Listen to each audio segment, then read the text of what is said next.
Hello, I'm Duncan. So products are like mirrors. They reflect the culture that produces them. There's the C word again. Whether that's a national culture or a corporate culture. And startups are built on the values of the founders. The things they do and the way they think. Saul Klein answered a question on Quora about the perfect founding team for a startup. He said, it's 3 people. Someone who understands how to build the technologies and the systems to solve a problem. Someone who understands the human factors behind that problem. And someone who understands how to find, reach, talk to the people whose problem's being solved, and keep finding more of them.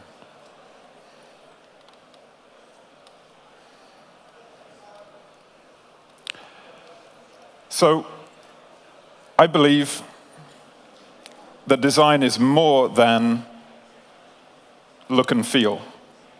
Design is about creating culture. So when I talk about design, I'm not talking about this guy making the icons look good. I'm talking about design as a way of thinking and doing for everyone in the company. Because it turns out that the way that designers have been thinking about problems and the solution to those problems for decades is not only good for designing and creating good products, it's also good, vital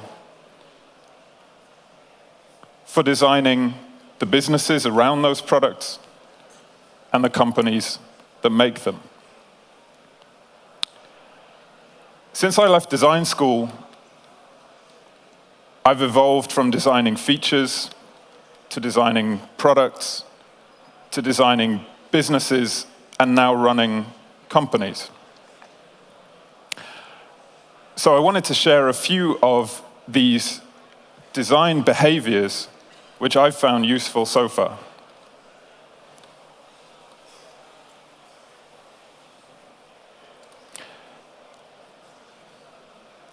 So people are messy, weird, occasionally unpleasant. But designing and building a business is a sociable activity. We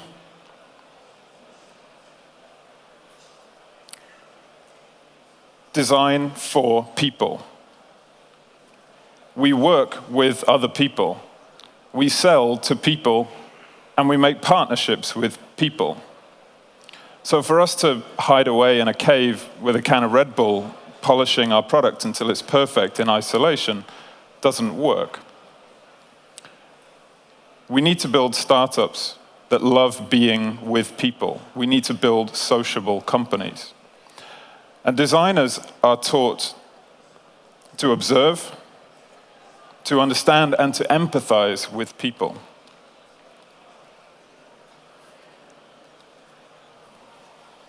All of them, hopefully.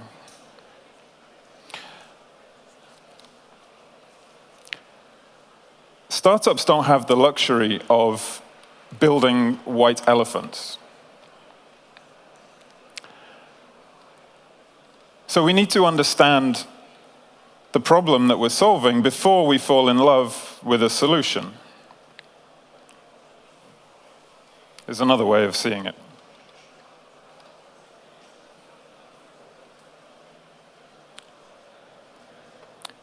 For us to understand where our chosen problem fits in the world helps us figure out if it's the right problem to solve, and if it's the right problem for us to solve. Then we can figure out what the various possible solutions are and decide what we're going to build.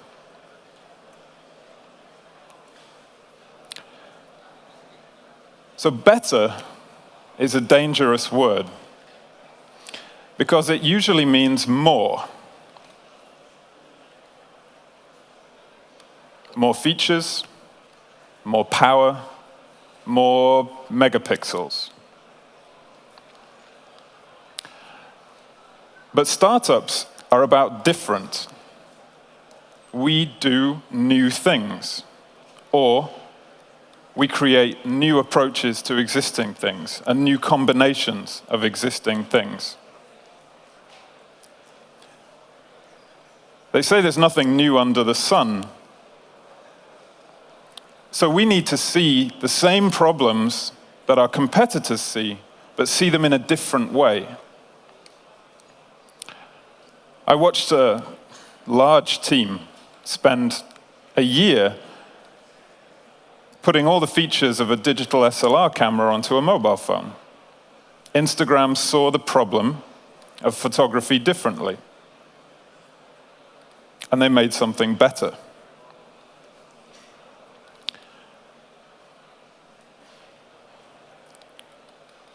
Even if we focus down, as we're all taught to do, and do just one small thing, as Sami said, it exists in context.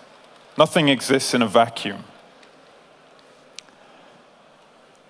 And the creative industries have a lot of tools and approaches which allow us to see and understand problems holistically, see the whole system and design for it, rather than working on one feature and perfecting it before we move on to start exploring the next thing.